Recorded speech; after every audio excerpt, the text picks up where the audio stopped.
in honor of this episode topic, what is the worst mistake you've ever pushed to prod?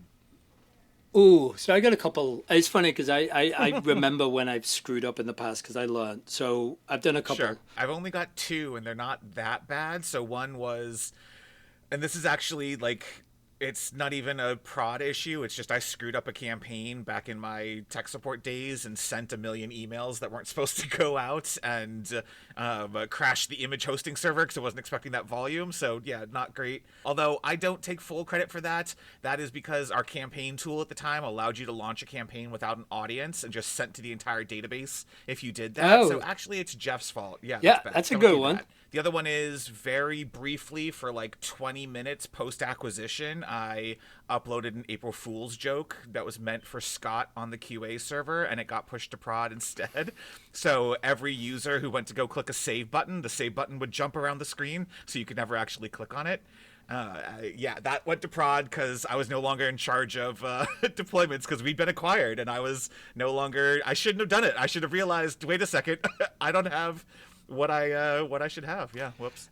I've run up the 30K bill in AWS.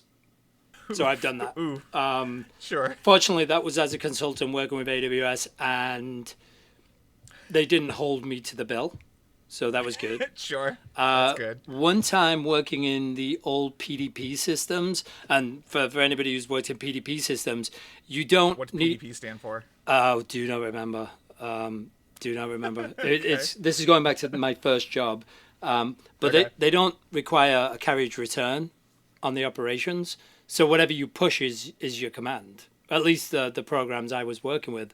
And I fell asleep one night at a production system, but I fell asleep on the keyboard. I didn't know that was a thing people actually did. Oh, yeah. What? So I worked third shift. So I worked through the night, and not very often, but occasionally one of us would sleep, the other two would sort of, and can't get fired for it now. So, but yeah, there was three of us, Sure. and I fell asleep on my keyboard. So I ran a lot of stuff. That's pretty bad, right? I didn't know that's pretty bad. I didn't know that was a thing you could do. Yeah. Amazing.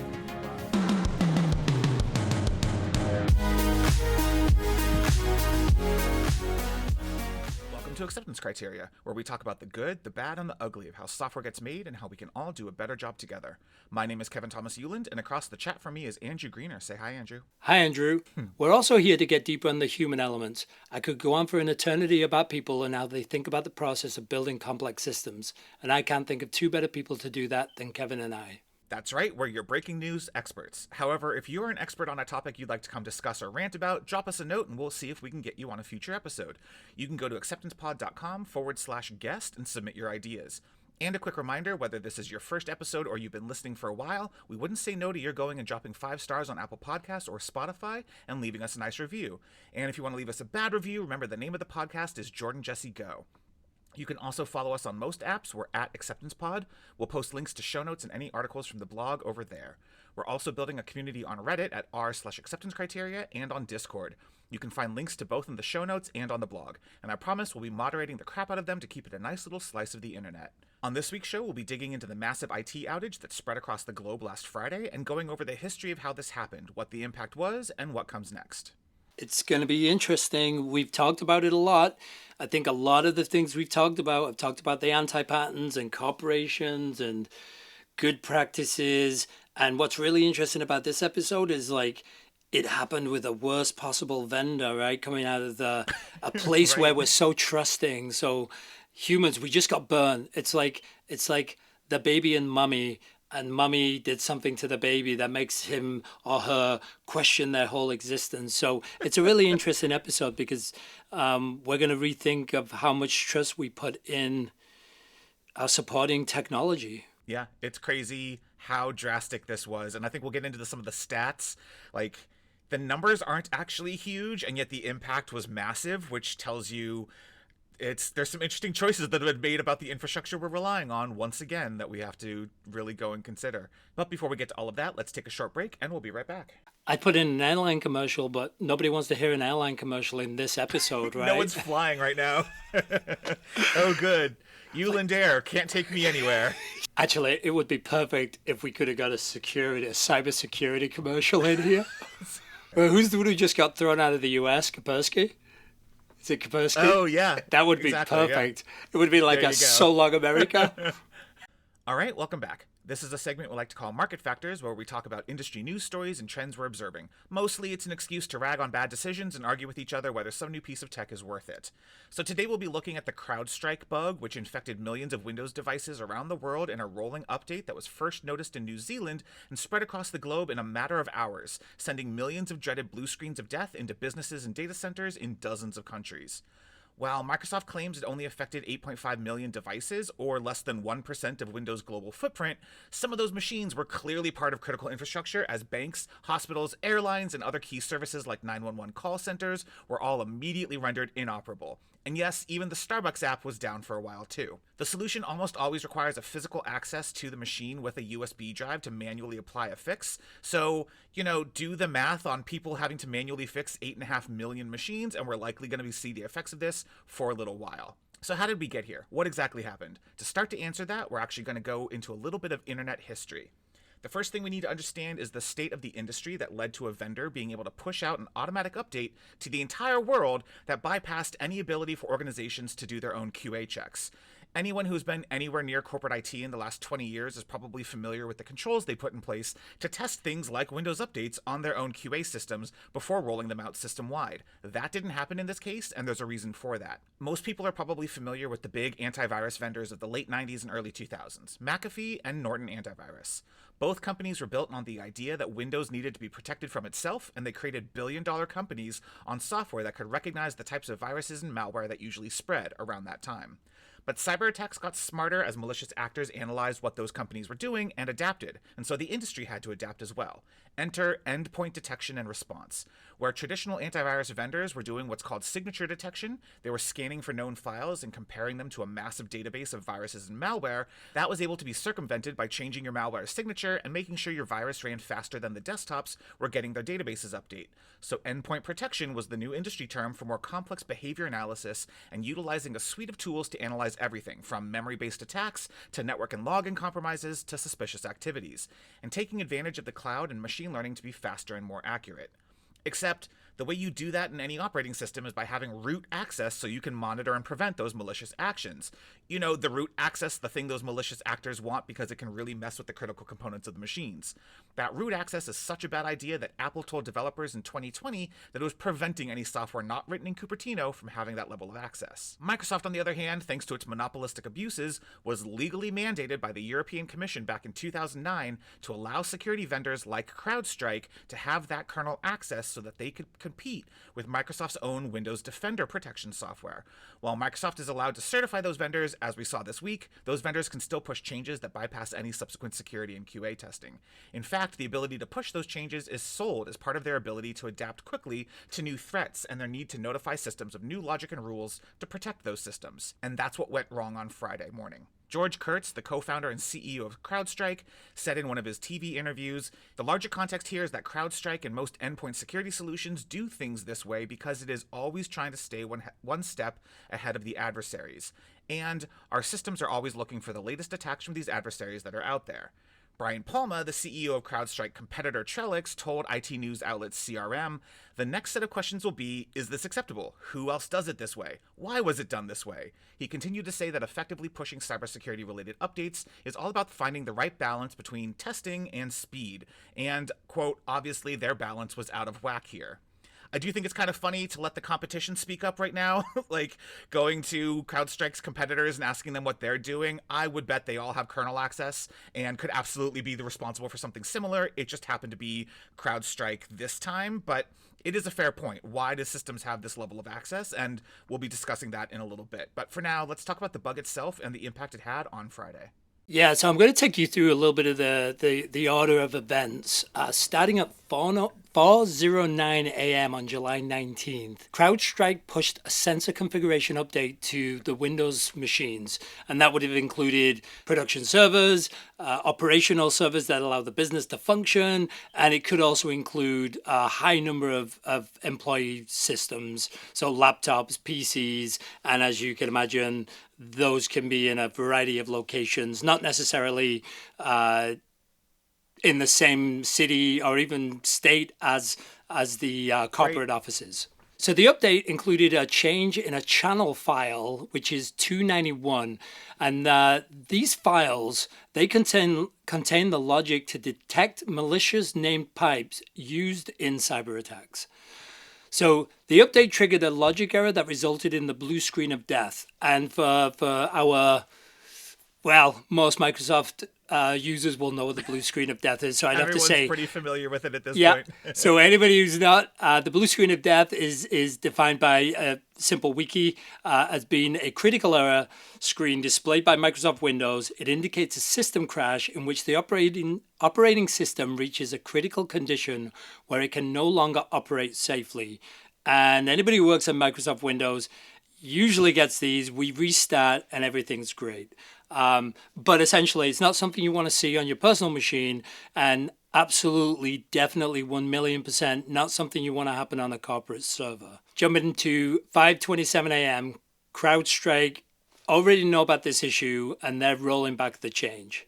However, which is crazy when you think about it, right? Like, that's less than 90 minutes for people are reporting that this is a thing that's going on, and yet the impact was, I mean, that's such a tiny window to screw the entire planet.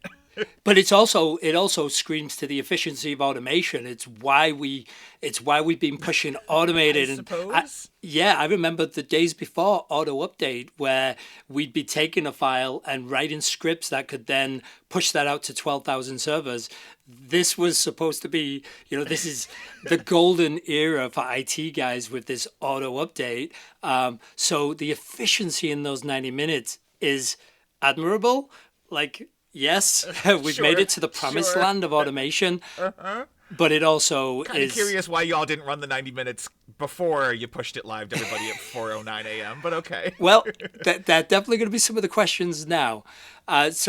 In those 90 minutes, any system that received the update would have been affected in some capacity, and as we'll get into, some much more serious than others. So according to Microsoft, as you mentioned, I think, which seems low to me, by the way, approximately 8.5 million devices were affected by this update. So I actually, I thought it was low. I thought it would have been a lot more than that.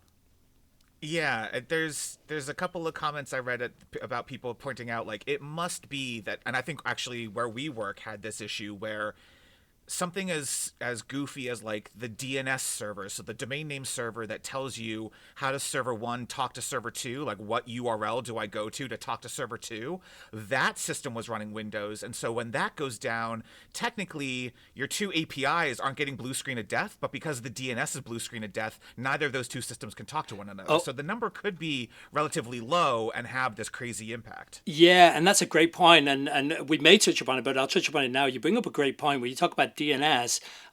Let's think about Active Directory as well. Like, those traditionally would be the systems that the cybersecurity guys internally would worry about first, right? So a lot of companies may have benefited by being inefficient where their security programs are not mature, and many of those may have escaped and said, wow, it's great. It's not great that we're not secure, but it's great that we weren't impacted by this. But you're highlighting, like, the top level systems were more likely the ones that caused the greatest amount of damage. So DNS, things related to Active Directory, authentication, authorization. That's. If CrowdStrike's goal is to secure things like, this is the server that has all the passwords on it, make sure it doesn't get hacked. So it's the one that definitely has cybersecurity software installed in it, and then that software security blue screens that system. Now all of a sudden, every system that's trying to authenticate with the password, connect in and see if this is a valid user. If that's down, now everything else is probably down as a result. So yeah, it's Yep. a crazy set of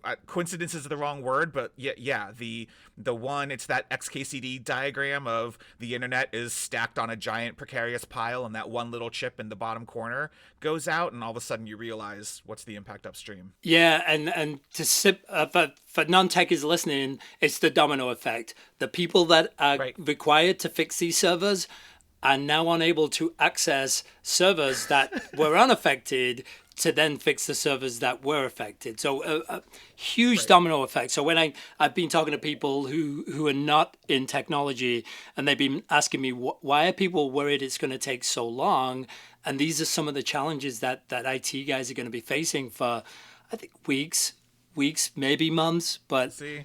Yeah. yeah. So those 90 minutes are critical because the efficiency of automation gets it out to 8.5 million devices. Okay, so let's talk about some of the early sort of keyboard Sherlock Holmes articles that popped up right away. This wasn't a null pointer exception, and I think that was pushed to Twitter by a random C++ programmer who was maybe trying to get a jump on, sort of getting his name out there, but it was not related to C++ null pointer exception. Though we don't know what it was related to. So we're recording this Sunday night. By the time you all hear this sometime in the week, we might have more information, but CrowdStrike still hasn't told us what actually went wrong in that channel file 291. But the people who have been poking at it in C++ don't believe that the initial null pointer exception is the cause. Unless you're the guy who created the bug and that was your post on Twitter and that was you coming clean and you actually Right, exactly. you actually had the scoop all along, which I'm willing to accept because sometimes you, like you say, we don't have all the technical details.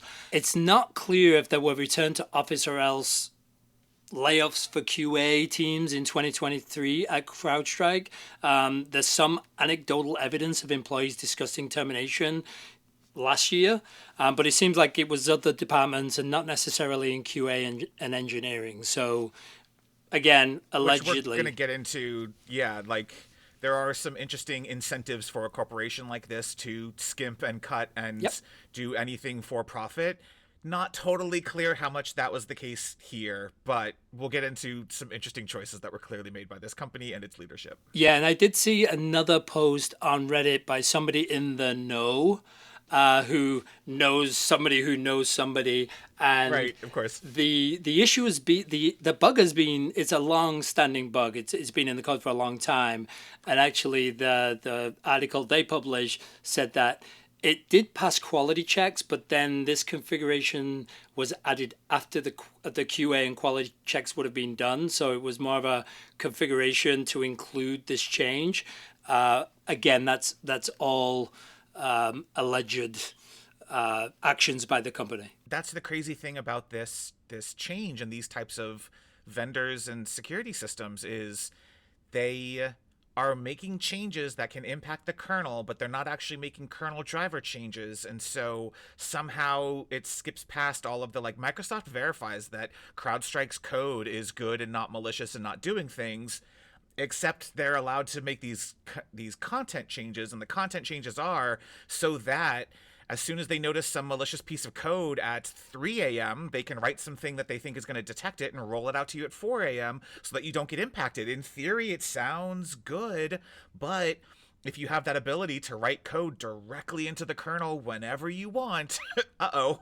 Yeah, and honestly, like, I'm not a Microsoft guy, so I don't know how sophisticated they can be. We may touch upon, like, a little bit later some potential solutions where I think you and I both have our opinions on those proposed solutions.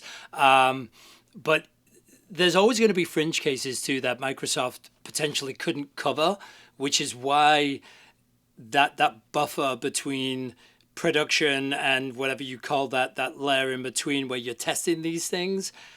Right. Yeah, it's critical, but we'll get into that a little bit later. It's also not like it was like that one guy who noticed the hack that we talked about a couple of episodes ago, and it was slowly leaking information and causing his system to perform slowly. Like, I can appreciate that if it's a thing that you don't notice until the code's been running for 3 months, and then the bug starts to have an impact. But this blue screen of death immediately happened. Like, the code went out at 4:09, and they had a fix up by 5:27, so the impact was immediate. Someone in a QA server somewhere would have instantly known that this was a thing not ready to go to prod. So it's glaring. It is not the kind of thing where, like, oh, 3 months later we realized we've been dragging your system performance down by 20%. No. You all knew within seconds that this was killing machines. So it's pretty egregious. Yeah, it's catastrophic, right? And yeah. Let's get into that, right? You don't get the title of largest IT outage in history without being like epically catastrophic. So even if you're not feeling it in your day-to-day yet, people, it's really bad. And it could get a lot worse because actually one could sort of see a pathway where the cops who are recovering for this are sort of pushing the bill back to the customers. So it's going to impact a lot of people day-to-day, even if you're not feeling it yourself, right? So... and let's get into like in its worst form. This outage causes infected servers to become stuck in essentially what is called a boot loop, which means they're constantly restarting the host operating system. In this case, Microsoft Windows. However, the servers are unable to stay up and remain stable for long enough that a fix can be applied from either a local or remote location. So this is one of the more potentially troubling aspects of the outage itself, because this means that a fix, even though that a fix was assembled relatively quickly, there's no availability on the infected machines to actually get that fix to them because they're continually stuck in this boot loop. So it's a little like relying on an electrical tool to fix an electrical outage before you can even use the tool, the power goes out again, and you're caught in this never-ending cycle. Essentially, no bueno. This is bad, right? So you're stuck in this boot loop, and you're never able to get out of it.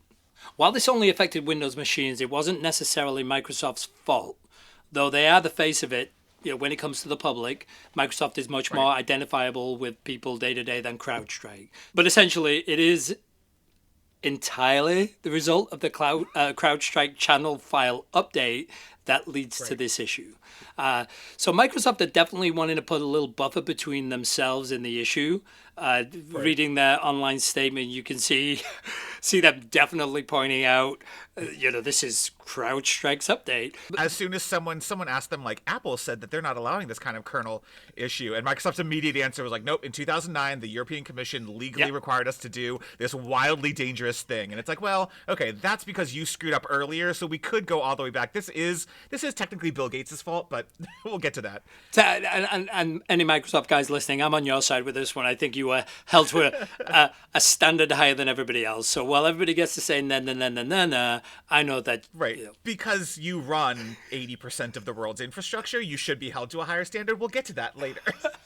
Okay, so even though it's not Microsoft's fault, they do take a little bit of a dip in the market. So that the market dips single digit hit for Microsoft, which is much better than CrowdStrike, because I think they take like at its highest is between I read anywhere up to 16-18% dip on their stock, and actually just to kick a company while they're down, their competitors' stock prices rise on the back of the news. So though what's crazy about this is the stock price was like 380 and it's now something like 300. So bad, but somehow this stock is still considered to be worth $300 per share. Like, you would think if this is what is the market waiting for to find out that CrowdStrike is going to score its own performance on this and be like, yeah, we did screw up that one time and, cripple the globe, but don't worry, somehow investors they're ditching CrowdStrike, but they're not dropping the stock price like from $380 to $12, right? Like, it's a dip. It's weird that you completely, like, we'll get to the impact of this in a second. The impact was massive and your dip is 12%. Okay. Wall Street protecting your own. It's weird. Yeah, I wonder if there's an element of like the qualitative analysis to that, which is, they won't screw up this badly again. much safer now. We'll get to that. We'll get to that. Well, okay, keep going. So according to Gartner, CrowdStrike accounts for 14% of security software market by revenue. So very, very, it's a very big player in the market, right? And it is important to outline too. It would be highly unlikely that CrowdStrike is your only cybersecurity software, right? Maybe some of the medium to small companies that is the bulk of their cybersecurity, but more than likely you have multiple products. But it's a big deal. But I do think that also gets to, it's you could argue it's only 14%, and yet what we were just talking about, the fact that it's on a critical system like the password detection server suddenly means it only needs to be on one well, hopefully more than one server is backup. But all of your backups also probably failed at the exact same time as well. So even though it's only 14% market share, it can have cascading domino effects. Let's talk about the domino effect beyond what we've already mentioned, because we start to get into what a lot of technologists on the application side and data side will understand when we talk about like recovery time objective, which is how fast do I get the systems back up again, and I'm dramatically simplifying, but how fast we get the architecture up and running again. And that's only half the battle. I shouldn't even call it half the battle, because that is challenging right now with this issue, right? The second metric that I might be looking at is like my recovery point objective, right? Which is how fast before I can close the gap between the inconsistencies that the outage caused. And for a lot of companies, this is my biggest fear, where you start to look at the companies who are still affected in weeks and months. They've got their systems back up, but they're now reconciling the things that they had to do while their systems were down.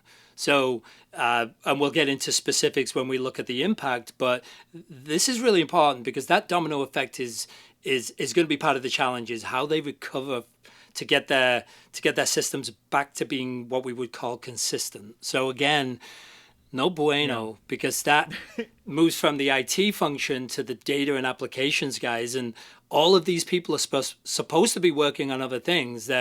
They're allocated to new features. They're allocated to daily tasks lists and checklists. So I've talked to a lot of friends, and projects getting put on hold right away on Friday when this issue was discovered. And the more they learned about it, a lot of companies put a lot of big projects on hold because they realize it's going to be days, weeks, and for some months before they get back to normal business processes.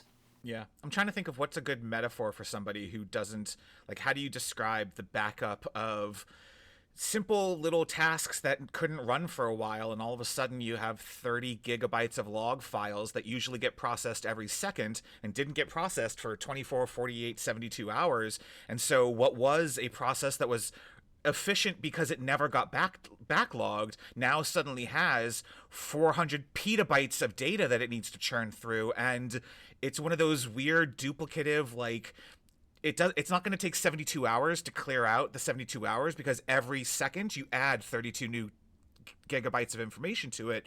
And yeah, I'm trying to figure out what's the metaphor here to describe to people. Let's play with let's play with the postal service. So for some reason, the United States Postal Service, there's a virus in the air. No one's allowed outside, and so for 5 to 7 days, there's no post. And as you can imagine, now you're starting to back up the mail. So there's no way that the trucks that bring your mail to you are big enough to bring all of the mail in one go. So you're not getting the catch up on your mail. And in that time, every single piece of mail that you didn't open, there's a cascading effect, a domino effect, right? So cool. Right. I had a bill for something I didn't pay on Tuesday, and I'm no longer responsible for the fact that it's late. I'm getting my mail 2 weeks after I was supposed to get it. So if you can imagine all of those different scenarios that you didn't get to respond to, like, wow, I didn't even pick up my in-laws at the airport because I didn't know they were coming. That's maybe not even close to how catastrophic, right? I think I'm actually more worried by this outage than I would be with that scenario. So it's big. It's big and it's scary, yeah. So the big list is going to be airlines, and obviously we've seen the numbers. Approximately 3,500 flights canceled on Friday, 2,000 canceled on Saturday, and I believe it was around 1,000 on Sunday.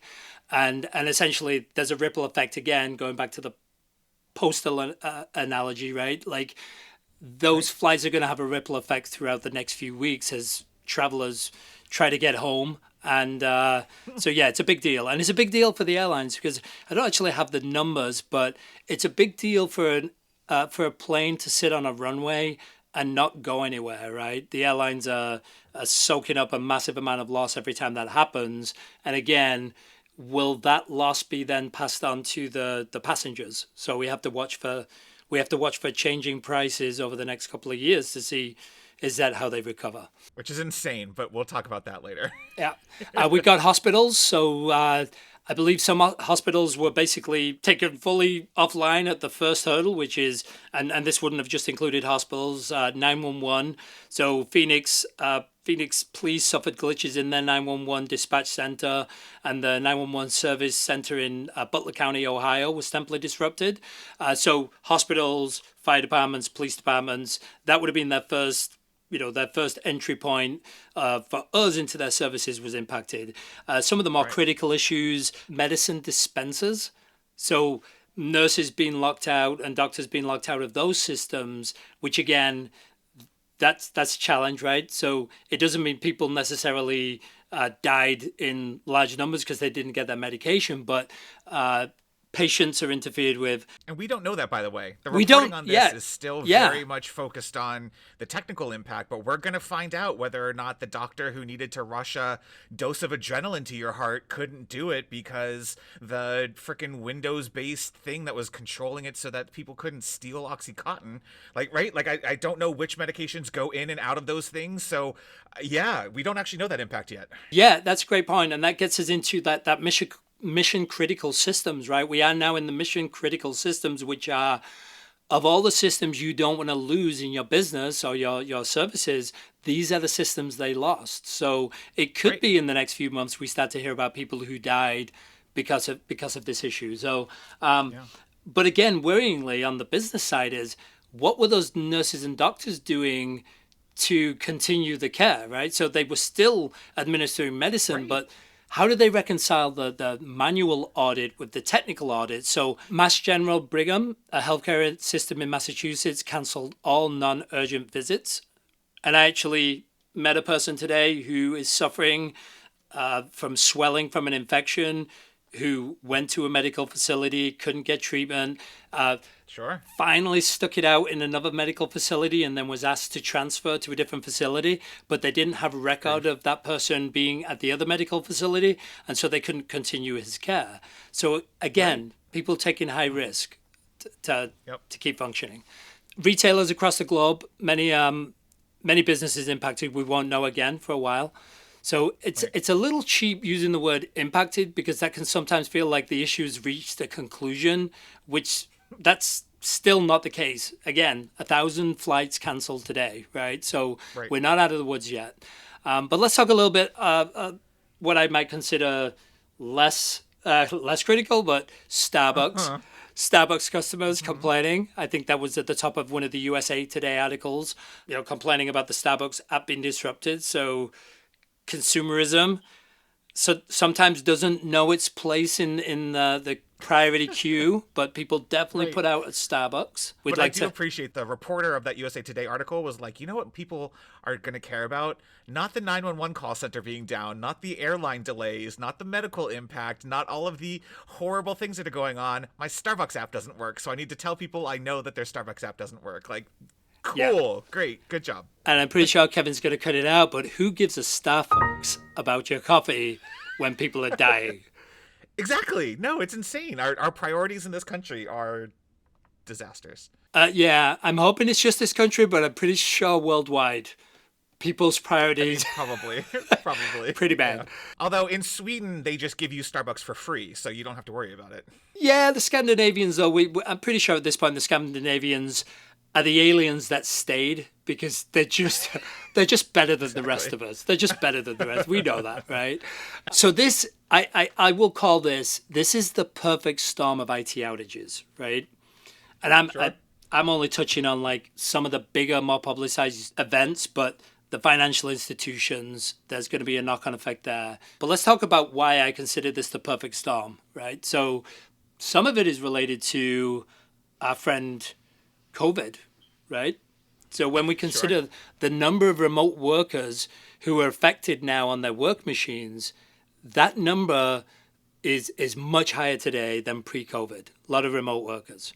So, Right. and it's likely many of them don't have the appropriate privileges to even start to apply the potential fixes. And there are potential fixes. There's hundreds of them online, but the ones that they'd be following are supplied by their companies, saying, "Hey, you could try this," but without the correct permissions on the machines, they won't actually be able to execute those steps. And for a lot of those people, they'll be potentially hundreds, thousands of miles away from the physical office locations where the IT support staff could help them. So this is a nightmare, right? There's a lot of employees going into Monday who basically won't have a machine to work on. So they're going to Do be we sitting know around. if FedEx and UPS were affected? Because I would imagine they're about to get a ton of laptop boxes shipped through UPS and FedEx pretty quickly. So if UPS and FedEx are now backed up because they got impacted by it, then are we about to add a perfect tsunami of laptops being shipped to corporate offices all over the world? Yeah, and we know when that I mean it's an amazing question, right? Because that's also part of the opportunity we'll get in later with some of the scams and fraudsters out there Right? who are going to take advantage. But yeah, there's going to be potentially hundreds of thousands of laptops moving between locations. Yeah, yeah. I wonder how long before we hear the conspiracy theorists on X talking about how it was FedEx and the post office all along. Well, but the people who do conspiracy theories are usually pro-business conservatives, so they might be okay with this. Actually, they might not want to spin that theory.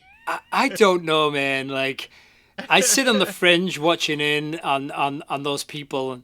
I don't think there's any Yeah, any rhyme or reason to the companies they're going to that's true. sacrifice. It, That is true. yeah, these. FedEx had a rainbow-colored logo 3 years ago, so they're absolutely it's DEI and woke is the reason why they did all of this. Yeah, I mean FedEx. It's 5 letters. That's one shot of six, 666. Who knows? Six six six exactly. It goes there. So let's talk about the vultures in our society. And Kevin, I'm not talking about Republicans. To be Yes, there clear, you go. Nice. there you go. The scamsters, the fraudsters, the opportunists. So Did we just invent scamsters as a word? scamsters. So Scamsters. I'm getting scamsters.com later. But the fraudsters are out using imposter social media sites to target travelers whose flights are among hundreds, thousands now to have been cancelled since Friday. So, Make sure you're actually talking to Expedia or Delta or wherever you booked your ticket. Yeah. ExpediaTravel.com, DeltaFlights.com, not real. if you're listening to this on Friday, Saturday of next, this Friday or this Saturday, you may already have been scammed. Yeah, exactly. We'll try to get this episode out by Tuesday. Yeah. Another, a CrowdStrike-hotfix.zip has been making the rounds, a malicious piece of malware designed to capitalize on the situation in Latin America.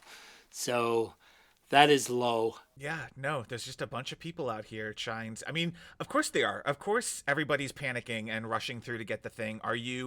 Everyone already fails the phishing scam test that your company sends you once a quarter to see if you actually click on the link from UPS to validate your package or whatever. So, of course somebody in a panic over, "Oh, it's CrowdStrikeSolutions.com sending me the zip file that I need to run. Of course I'm going to thank you CrowdStrike for sending this to me." Nope. Nope, not at all. And to relate this for in everyday life, there are different types of looters. After a natural disaster, let's go with an earthquake instead of the apocalypse. I'll stay with earthquake. You've got the people who are going to make a run on the shops, and some of those people are doing it to survive, and some are doing it to opportunistic. These people, in my mind, are the guys that break into the house that the family is safely hiding in to ransack and potentially murder the entire family. Like, these people are the lowest of the low, trying to get money out of people who are already in bad situations. So please be careful. Yeah, no, the looters who go and loot Walmart and Best Buy, I'm on board. Those corporations have insurance. It's good. Go do what you want to. But yeah, no, these are the people who are just, it's gross. It's not, yeah. And to be clear, Kevin said go do what you want to. He did not tell you to go loot Walmart and Target. Sure. So- We'll edit that to make it sound like yeah. I'm not endorsing. Okay. So and then finally, and this is not the complete list, not even close, but people typo squatting domain names. In with a purpose to trick people into thinking they're on a CrowdStrike website.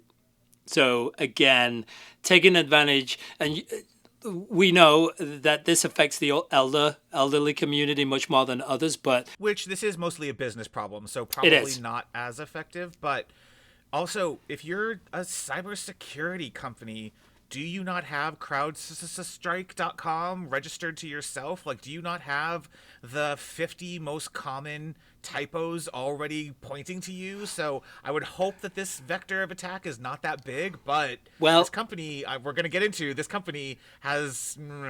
yeah, but they also probably didn't know that that big screw up would be in 2024. So all I had to do was grab CrowdStrike screw up in 2024, right? Right, Pretty exactly. unique. But There you go. going back to the point about the elderly as well, like how many people will be tricked into believing that they have this issue when actually they have Oh, that's a good point. Right. no, Yeah. they're not affected Right. at all. But for the elderly community, a lot of them will be easily tricked into believing that, hey, we've detected Sure. your system as one of those infected. Right. And, so people who are listening, yeah, please be careful. Yeah. Oof. All right. Now, I think we should dip back into the history of things because there is an interesting series of events here, and I'm not going to claim they're all directly related. Correlation is not causation, but I do think it's worth taking a look at CrowdStrike's CEO, George Kurtz, and his past. I'm not sure Twitter user Anshul Sag was the first to notice this, but his tweet is what led most outlets to dig into the CEO's past. In October of 2009, George Kurtz was the senior vice president and general manager of the risk and compliance business unit at McAfee, the antivirus vendor. He was then promoted to chief technology officer and executive VP, which I think there's some interesting things there. Chief technology officers usually aren't the business guy who comes from the risk and compliance office, so I'm not quite sure what was going on there. But in October of 2009, he became the CTO of this unit within McAfee and left in October of 2011, shortly after McAfee was acquired by Intel. Now, totally possibly a coincidence. I'm not, again, not saying there's any causation here. He becomes CTO in October of 2009. By April of 2010, at 2 p.m. on April 21st, 2010, McAfee rolled out an update to DAT file 5958, and it was pushed out to millions of computers that were running Service Pack 3 of Windows XP. And it turns out, according to reporting at the time from Ed Bott of ZDNet, that McAfee left Service Pack 3, the most popular edition of Windows XP still in use at the time, out of its QA and testing procedures. They also admitted that they skipped a few steps in their normal QA process. As a result, those millions of computers running Windows XP Service Pack 3 all failed with blue screens of death. The bad McAfee code deleted svchost.exe, which anyone who's ever looked at the Windows Task Manager will know is the process that hosts everything that is basically Windows. Service host exe is basically a huge chunk of Windows, and it needed a USB drive manually attached to the machines to fix it. Sound familiar? He then left McAfee to go co-found CrowdStrike and built basically the next version of McAfee. As we talked about, antivirus evolved into this endpoint security concept, and that is what CrowdStrike does, is this endpoint security. In February of 2024, CrowdStrike announced that they were significantly increasing their investments in the operations in India. And now, I am again not saying teams based in India are responsible for all of this, and I don't need the racists chiming in about the quality of code coming out of India, but a culture of cutting costs and outsourcing could also be a factor here. And there are a number of comments on various boards as I was trying to research all of this that were asking is this actually like maybe not a direct cyber attack, but like a test of a route for a cyber attack? And it might be easier to have malicious actors get access to these kinds of things when, again, there's no proof of this today, but it is a surface area for attack when you have all of these different locations managing your code across the world. I would imagine that's going to be an avenue of investigation for any number of people, from the SEC to, I would imagine, shareholders are about to sue the pants off this company, so the possibilities abound. As recently as April of 2024, CrowdStrike broke Debian and Rocky Linux installations, but no one really noticed because they weren't very high profile. There was an update that caused all Debian Linux servers in a tech lab to crash simultaneously and refuse to boot up, leaving one team member to comment, quote, CrowdStrike's model seems to be we push software to your machines anytime we want, whether or not it's urgent, without testing it. CrowdStrike users also reported similar issues after upgrading to Rocky Linux 9.4 with their servers crashing due to a kernel bug. So, there were canaries in this coal mine letting us know the QA efforts from CrowdStrike were suffering, but no one noticed until it had this global impact. And you've got to wonder not only how does CrowdStrike CEO George Kurtz keep his job at this point, but are these coincidences? I mean, he's in this industry. It's absolutely a thing that could just be an unfortunate series of events, but it does kind of make you wonder, is this a mistake that happens to anyone, or is there something about his leadership or lack thereof that leads to this happening at two companies in a row? So it's one of those things where fool me once, shame on me, I guess. Fool me twice. There's something going on here we should at least look into. This guy has done it twice now. I don't know. Again, I'm not actually saying anything because we don't have enough evidence. We're 3 days into this thing, but it's not a good look. I'm going to be surprised if he still has a job. Again, everything at this point, we're 3 days in. It's fairly anecdotal. I will say there's a number of Glassdoor reviews, and I know you're not a huge fan of Glassdoor, but there are a couple of people pointing out specific cases of this CEO being incredibly toxic, focused only on branding and marketing himself at the expense of entire divisions within the organization. So there's a couple of hints here that there might be something going on with the leadership of these companies, and what are they prioritizing in that rush to the promised land, in that ability to go and isn't it amazing that we can go and execute these things so quickly? And isn't that great? But where are the controls? Where's the leadership to make sure that it is ingrained from the top to the every CEO all the way down to, there's no one in the mailroom anymore, but all the way down to the little intern QA tester, that they know that the severity of the access that we have to our client systems is paramount in our trust that we have with them, and not once should you ever be willing to skip a step, do anything, because it would affect the company's reputation. And if that's not the leadership you're providing, what are you doing? So, and I think that'll come to light when we get to the true technicals, or the root cause analysis will start to tell us, no, this is something we've done 150,000 times before, but the workflow was changed, right? So we deleted something that we normally just back up.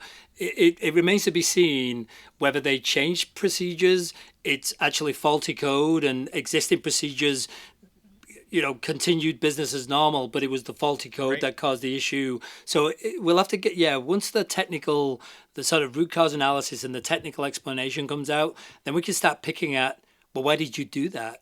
It's going to be interesting. I will say, like we touched on this earlier, I don't need to wait for the root cause analysis to know you had to have skipped a step. This is not a thing that gradually built up. This was not a final, grain of sand that finally tipped the scale and caused it to go over. This failed immediately. I know it failed immediately because you all had a fix for it in less than 90 minutes. As soon as it ran, it caused blue screens of death.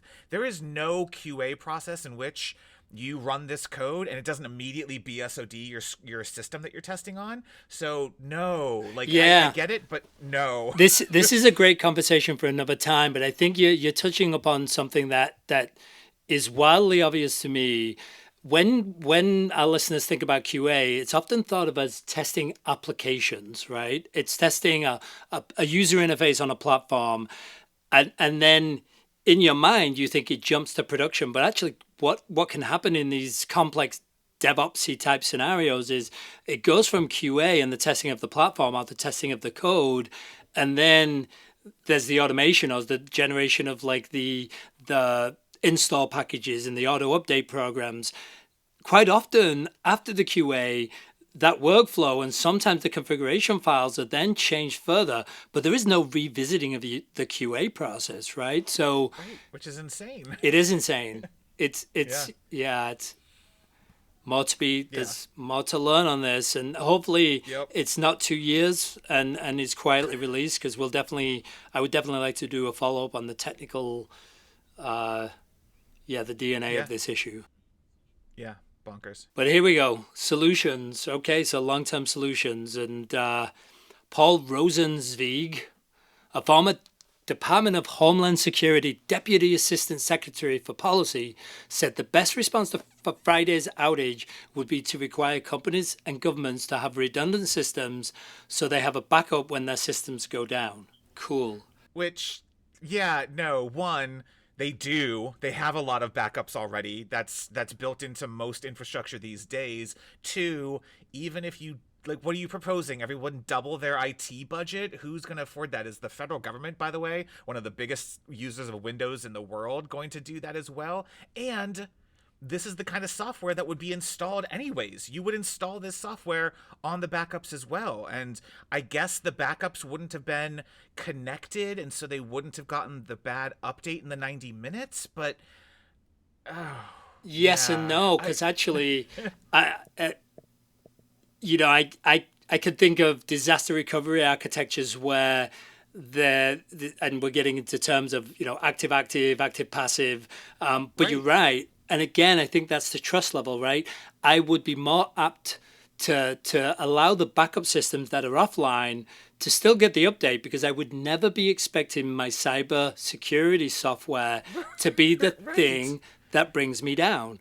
It also doesn't work because if we're talking about Active Directory or we're talking about the DNS server again, like, you're not really in a position to hot swap those things in and out while you right.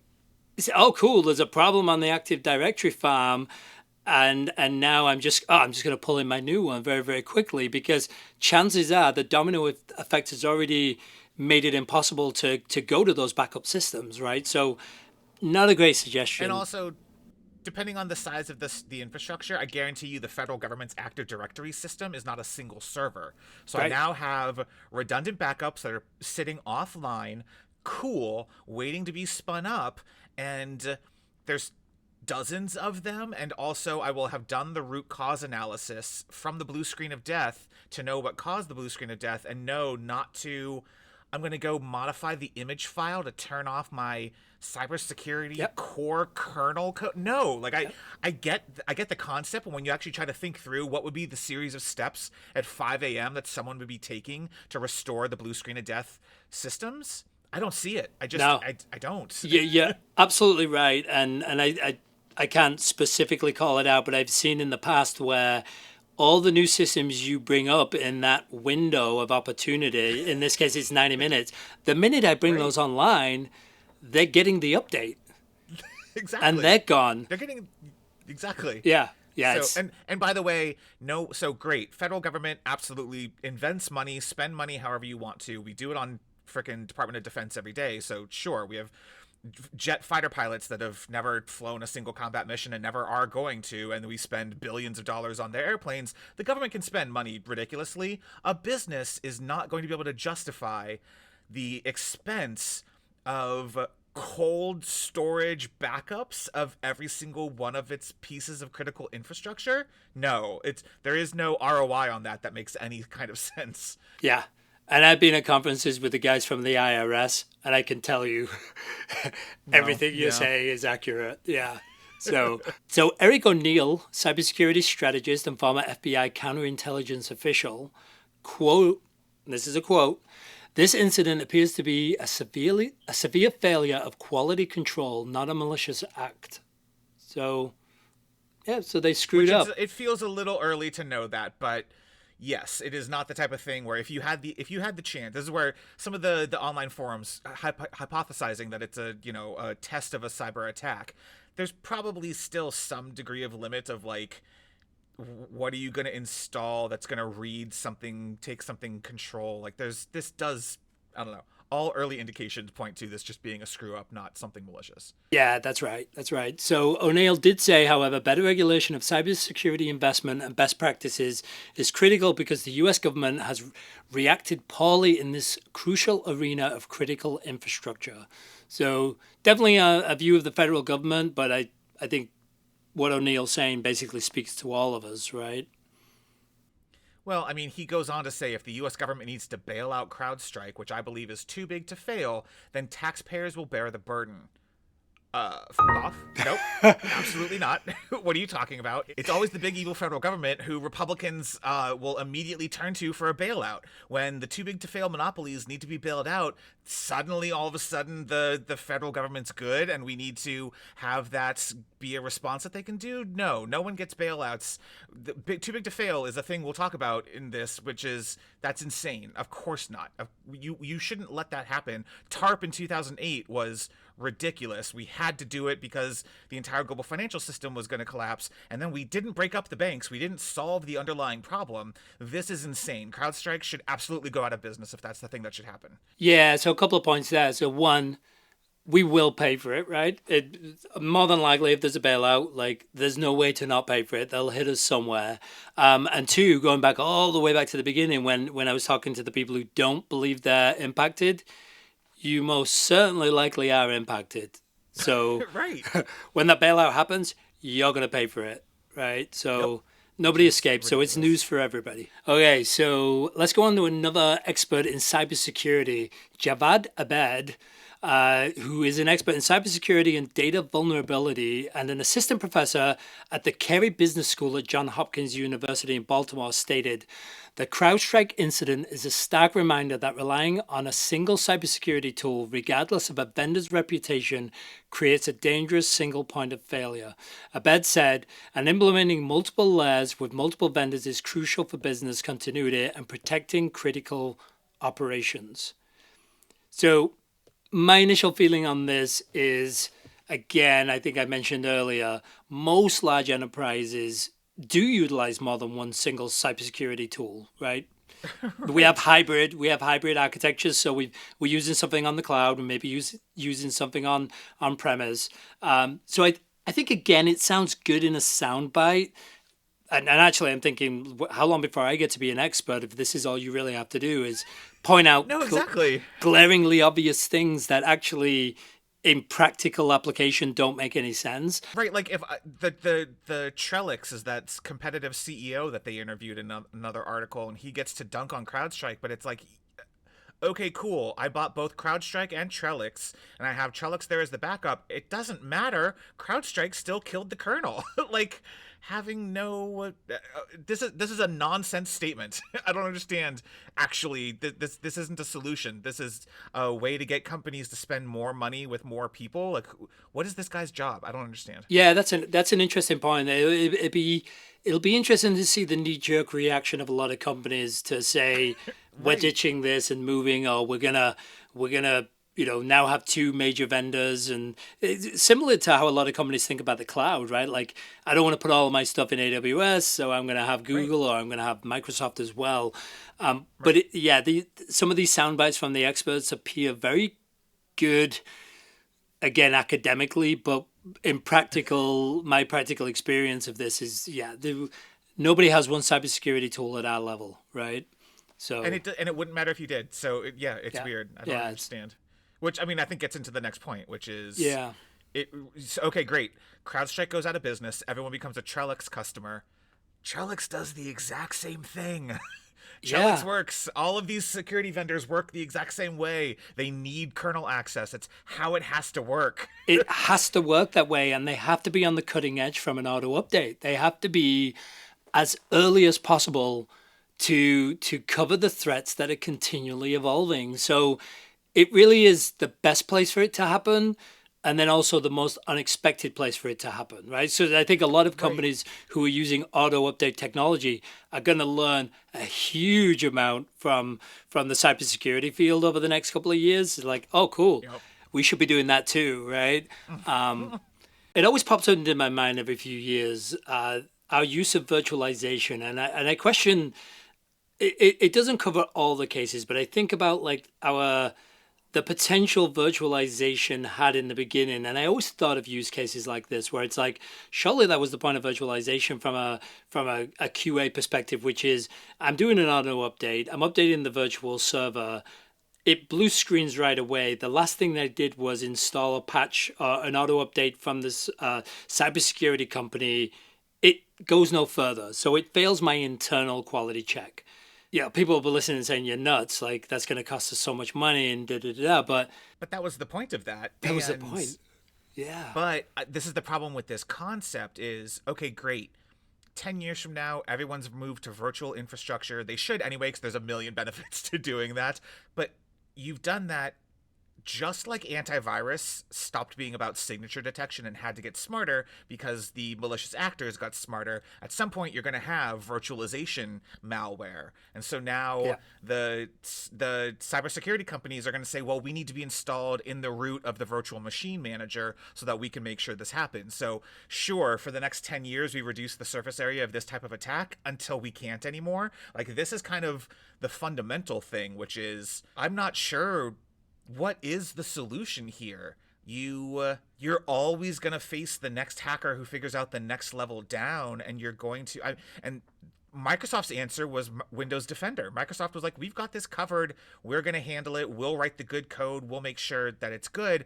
That sucks too. That's a monopolistic answer that guarantees that if they screw up, we have 1 point of failure. That's even worse than that stupid guy from Johns Hopkins. So yeah, I genuinely don't know what the answer is, because bad people are going to try to do bad things, and these companies are rightfully going to say, let us try to figure out how to solve that.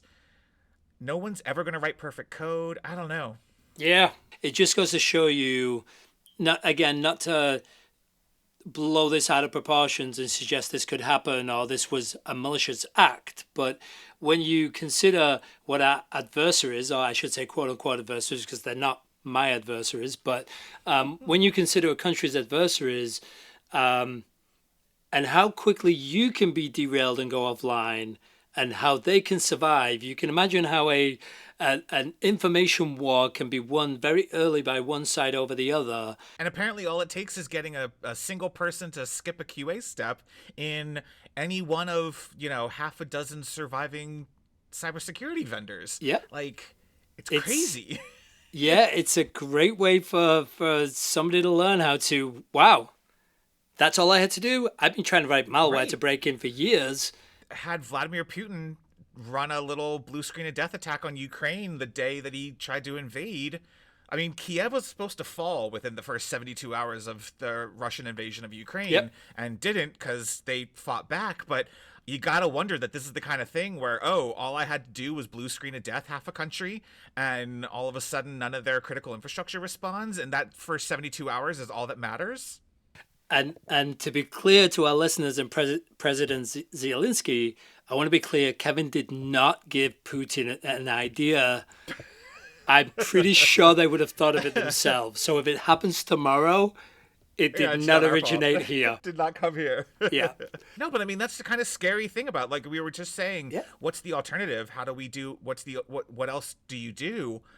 I don't know, but it's terrifying if you think about how it could go wrong. Yeah, and it again, I think I'm a little bit more reassured because this one, the category of where it happened is so crucial, because I think that that trust level, our trust level in them is so high that I'm sure in other pieces of technology that we have auto updating, like, again, it's a different class of machine where it's like, I won't use accounting system, but something that's critical but doesn't have that same domino effect. If it is the accounting system, then even that would have been better than some of the systems that are getting hit today. So let me pose this question. Is relying on corporations to automatically update our machines, is it a bad idea? Is it a bad practice? I mean, it's one of those weird, Windows XP was a giant steaming pile of crap, and it had Windows Update, and Windows Update was supposed to be in there to help you do those things. I don't think anyone would argue that Windows Update is bad. Windows Update is a good thing. Taking that away from expecting the consumer to be aware of, it's Tuesday, a thing's going wrong, I should go and patch the system. Windows Update has been a net positive, and the concept of these auto updates are conceptually good. Taking a human being out of needing to do it, you find the malicious piece of code at 1 a.m., don't wait until the IT person can come and do something at 9 a.m., auto update it. Like, conceptually I get it, but there has to be some kind of control in place. There has to be and again, this is where we've talked about in the past. I don't love, like, I'm all a fan of government regulation, but a lot of the times when it comes to technology regulation, I don't love how you could possibly implement it. In this one, I think there's a pretty straightforward regulation that you could have, which is you're not allowed to have code get modified, like you were saying earlier, at the wrong stage of the life cycle, as it has to go through a QA process because it's so critical. I think there's a benefit to the concept. It's just clear that we haven't decided to actually enforce the way that it needs to happen. And that's on Microsoft, actually. Of all of the things where this isn't Microsoft's fault, you fully could argue that whatever Microsoft did to certify vendors should have included something to guarantee that a process like this doesn't happen. It's scary and it's bad, but I don't know what the alternative is. The alternative is the IT person doesn't run the script until 10 a.m. because they went and got coffee and didn't realize that the reason the Starbucks app was down when they got coffee at 9 a.m. was because of something going on with a malicious piece of code that they didn't roll out because the malicious code started circulating at 1 a.m. There's conceptual benefit here. Yeah, I totally agree. And as somebody who came through that era of like having scripts that did these massive pushes of updates out, I see the benefit. I think you touched upon the most important aspect there when you said certify. Like if whatever change that, and let's run with the alleged, this did pass some QA tests and then was changed after, that breaks the certification, does it not? Right? And so Exactly. it is no longer certified. And I think that that's probably the most important piece, is somebody has to be able to certify, and then somebody is validating the certificate, right? Saying like, Which that is the role of the FTC. That is what the FTC does in a Yep. bunch of these tech cases when they have regulations. Now, this goes back to our last episode talking about Bitcoin and the fraud involved in Bitcoin. When the fine from the FTC for not doing this is small and just becomes the cost of doing business, then companies like CrowdStrike just incorporate that into their budgets. So my problem is not the idea of certification and regulation from the government. My problem is the penalties are never severe enough that non-compliance is ever a risk for these companies. So, oh man, we're gonna have to pay $1 million to the FTC because we screwed the global economy for 4 weeks.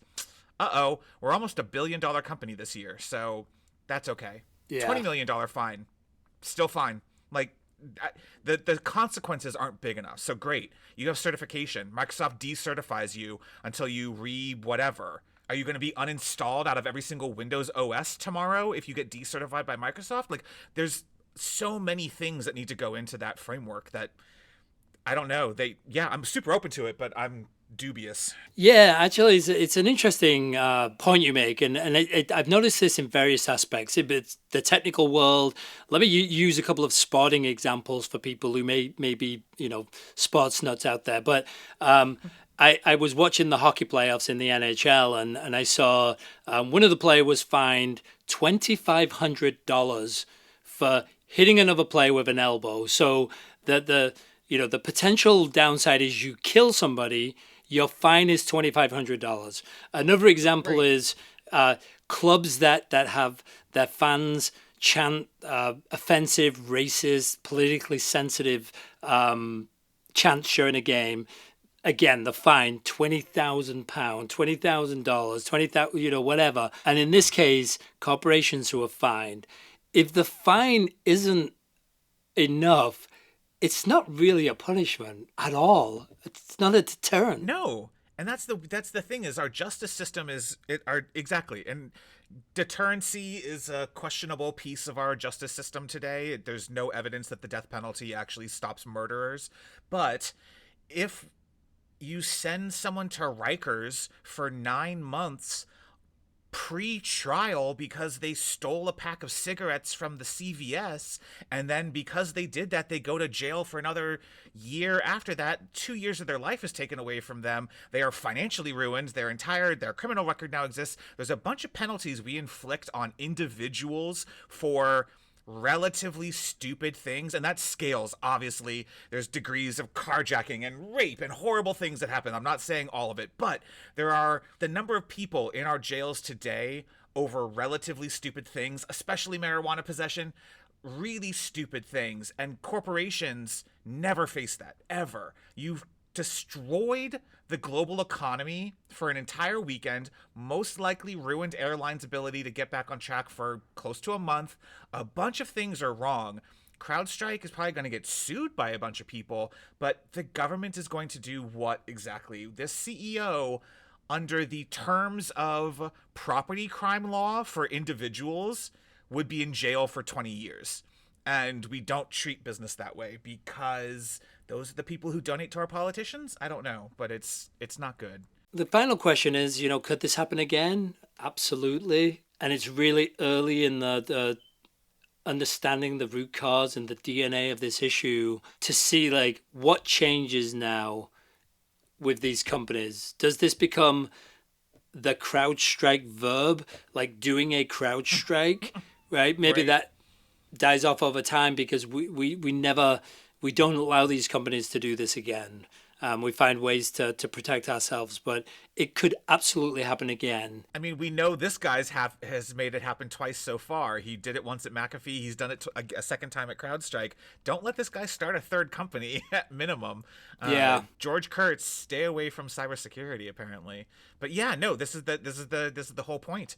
Is the fundamental security of a ton of critical infrastructure relies on this level of speed and depth of access. Yep. And those two things make for a tricky recipe if you don't have the controls in place. So absolutely, 2 years from now, Trellix or someone else could be the person who screws up and skips a QA step and kills a bunch of systems. And I don't know what the solution is, because it's one of those things where, like, my original take on reading all of this was like, yeah, of course, Microsoft is this massive monopoly who is on all of the different pieces of software out there and is going to be, a problem here. But CrowdStrike only has 14% of the market. This is not. Yeah.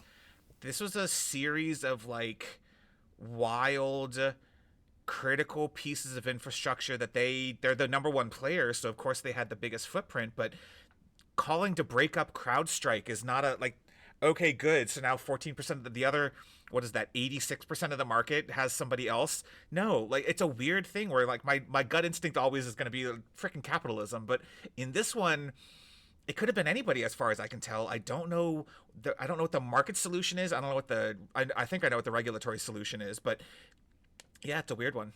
Yeah.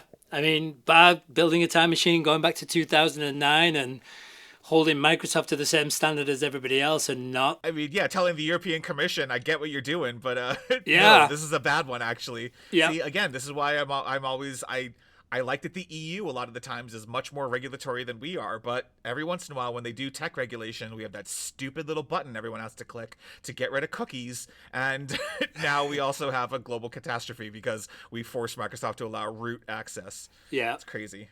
It is. I do think one of the things that might come out of this too, so there was a Business Insider article that talked about, they looked through CrowdStrike's terms and conditions, and the default terms and conditions are that you'll get a refund. So cool, you spent whatever it was, $5,000, $10,000, $1 million with CrowdStrike. That's all they legally owe you back for any impact to this. Now, I'm sure massive companies, the federal government, a bunch of people probably negotiated away from the standard terms. Depending on the size and scope of your company, the likelihood that you're going to see any kind of financial remuneration as a result of this disaster entirely dependent on how well your lawyer negotiated the contract, which feels like one of those things where every once in a while people talk about the Congress should absolutely step in and stop companies from forcing arbitration to be the only way that you can resolve things. Like, there's probably going to be some look at least Microsoft and CrowdStrike and what the remedy is for people coming out of this. And it should be a bigger, broader industry examination. All right, well, that's going to do it for us on this episode of Acceptance Criteria. To read articles we've written on similar topics to the ones we talk about here, head over to the blog at acceptancepod.com. Also, tell your friends if you like the show and that they should check it out. Some of the best podcasts out there grow by word of mouth, and we'd much appreciate it. And a friendly reminder that we're always interested in hearing questions directly from you, our listeners, for our segment User Stories. If you've got a scenario you'd like help with, whether it's working with an engineering or product team member, trying to figure out how to solve an agile process problem, or you just can't understand why your favorite app updated everything and it's now terrible, we're here to talk it through with you. You can send those questions to acceptancepod@gmail.com or submit them on the Discord in the User Stories channel, and we might be able to help on a future episode. And we're happy to keep it anonymous so no one can trace it back to you if you end up shit-talking a coworker or something. For now, I'm Kevin Thomas Euland, and you can find me on most apps at K Thomas Euland. That's ULLAND. And I'm Andrew Greener, and you can find me on most apps at Criteria Greener. That's GREINER, and this has been Acceptance Criteria. Thank you for listening, and we look forward to hearing from you.